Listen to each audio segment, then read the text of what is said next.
Baik, bismillahirrahmanirrahim. Assalamualaikum warahmatullahi wabarakatuh.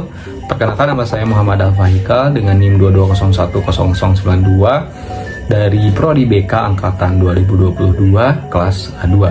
Di sini saya tidak sendiri, saya bersama Teh Irma dari kelas A2 juga. Nah, kami di sini akan mereview tentang materi model pembelajaran inovatif. Nah, materi ini merupakan materi yang telah dibahas oleh teman-teman kelas A2 juga kelas lainnya dari awal semester 5 hingga akhir semester. Model-model pembelajaran inovatif merupakan pendekatan-pendekatan kreatif dalam dunia pendidikan yang dirancang untuk meningkatkan efektivitas proses belajar mengajar. Pendekatan ini bertujuan untuk menciptakan pengalaman belajar yang lebih menarik, interaktif, dan relevan dengan kebutuhan peserta didik di era modern. Dalam model pembelajaran inovatif, guru berperan sebagai fasilitator yang mendorong siswanya untuk berpikir kritis, berkolaborasi, dan menerapkan konsep dalam situasi yang nyata. Dengan memanfaatkan teknologi, metode kolaboratif, dan pendekatan berbasis proyek, model ini diharapkan untuk mampu meningkatkan motivasi belajar siswa, serta membantu mereka mengembangkan keterampilan abad ke-21, seperti komunikasi, kreativitas, dan pemecahan masalah. Terdapat beberapa model pembelajaran inovatif, yaitu model pembelajaran konstektual, model pembelajaran kreatif atau kooperatif, model pembelajaran problem-based learning, model pembelajaran berbasis proyek, dan yang terakhir model pembelajaran inquiry. Nah, yang pertama ada model pembelajaran konstektual. Apa itu? Model pembelajaran konstektual atau yang disebut contextual teaching and learning, yang bisa disebut atau disingkat CTL, adalah pendekatan dalam pengajaran dan pembelajaran yang membantu guru mengaitkan materi-materi belajar dengan situasi dengan dunia nyata siswa. Pendekatan ini juga mendorong siswa untuk menghubungkan pengetahuan yang dimilikinya dengan penerapan dalam kehidupan sehari-hari. Kemudian ada model pembelajaran kooperatif, yaitu pembelajaran kooperatif merupakan salah satu model pembelajaran yang menekankan pentingnya interaksi dan kerjasama antar peserta didik melalui pembentukan kelompok-kelompok belajar yang heterogen. Dalam model ini, peserta didik yang memiliki latar belakang minat, bakat, dan serta tingkat konseptual atau intelektualitasnya yang berbeda bekerjasama untuk mencapai tujuan pembelajaran yang telah ditetapkan.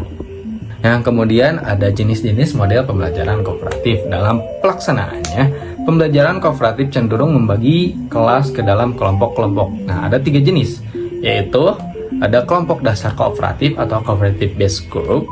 Kemudian ada kelompok belajar kooperatif informal atau informal cooperative learning group. Dan yang terakhir ada kelompok belajar kooperatif formal, yang dimana itu merupakan jenis model pembelajaran kooperatif.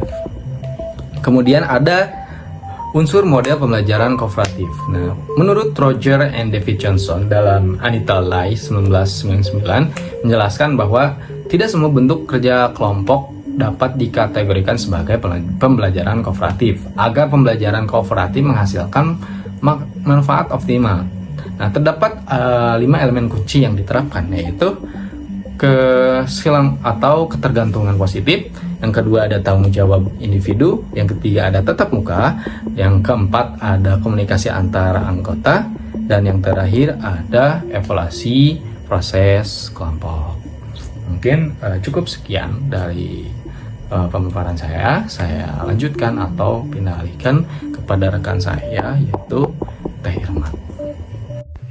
Baik, sebelumnya saya izin memperkenalkan diri terlebih dahulu. Nama saya Irma Siti Rohmah dengan NIM 22010104. Nah, jadi di sini saya akan melanjutkan pembahasan materi yang sebelumnya sudah dijelaskan oleh Kang Haikal. Nah, untuk selanjutnya dalam model-model pembelajaran inovatif itu ada model pembelajaran berbasis masalah atau problem based learning atau juga sering disebut dengan PBL.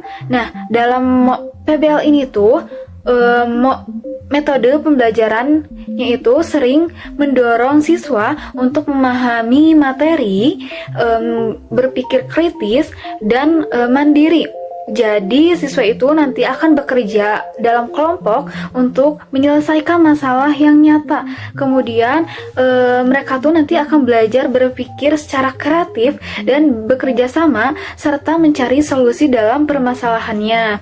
Nah, kemudian yang selanjutnya ada model pembelajaran berbasis project.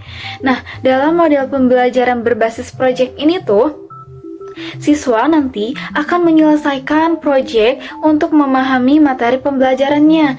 Nah, proyek ini tuh biasanya berkaitan dengan kehidupan sehari-hari yang dilakukan secara berkelompok. Nah, saat mengerjakan proyeknya, nanti tuh siswa akan belajar bekerja sama, mencari solusi yang kreatif, dan bagaimana cara menghadapi tantangan dengan cara yang inovatif.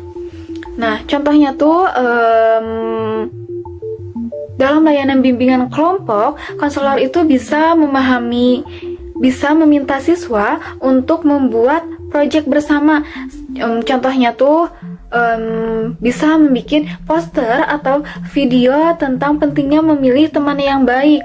Nah, dalam proyek ini tuh nanti akan mengajarkan mereka untuk memahami konsep atau hubungan sosial yang sehat sambil melatih kerjasama, kreativitas, dan kemampuan dalam memecahkan permasalahan.